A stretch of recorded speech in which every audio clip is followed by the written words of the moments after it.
the MAGA agenda. Yeah. I've said that I am not going to pre-hate anything. So you and I are taking a similar line there. Yeah. What I've been saying is that I'm not going to react to anything that hasn't already happened. Right. So all my whinging about Trump and Trumpism relates to stuff that's already happened, and I'm not talking about hypotheticals. And I'm also not going to react to if he talks about Arnold Palmer's dick. Right. Or some other silly thing. No factor. He's a talker. Okay. Yeah. He just talks. So he's one of those people who talks a lot, and he kind of like just. Have you ever met him? Of course. Yeah. And so, like, what was your? Oh, there's a photo. Yeah, you showed me a photo of you and him at one point. That was at the Emmys. I forgot about that time. Yeah, that's a classic photo.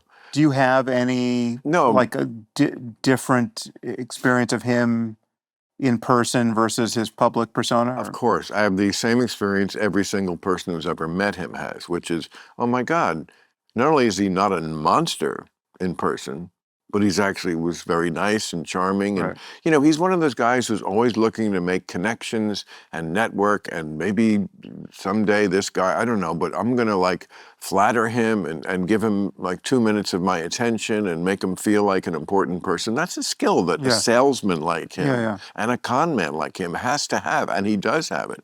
I met him twice. Once was at the Playboy Mansion. Mm-hmm. Yeah, well, you're meeting on an area of common interest.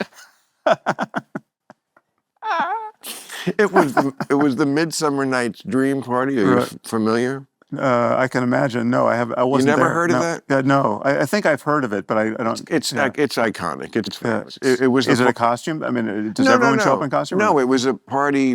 It was in the middle of the summer, so it was hot out. And you had to wear bedwear. Of course, it's an excuse to get the women to wear lingerie. Right, but do you show up in pajamas too? Yes, you'd either show up in, guys had different, muscle guys would just like have pajama bottoms and no shirt, and, or you'd have a classy smoking jacket I thought was a good look. But it was just to get the women in them. Right. But so everyone is in their pajama wear, and he's walking around the party. He did a lap in his, just what he always wears. In his MAGA suit. His power suit with the red tie. Right. And I remember he just went around the party, and I talked to him there. And yes, he was quite charming and attentive.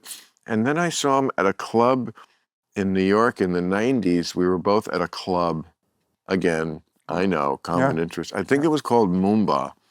It was one of those places at that era in my life I would be at, and I think he talked about it on Howard Stern once, and they asked him about it, and he was like, "Yeah, he's with a girl. She was not bad." I got the approval from Donald Trump that she wasn't a 7. But I've matured and he hasn't. That's the difference between how you get to be president and why you're sitting here in this lickable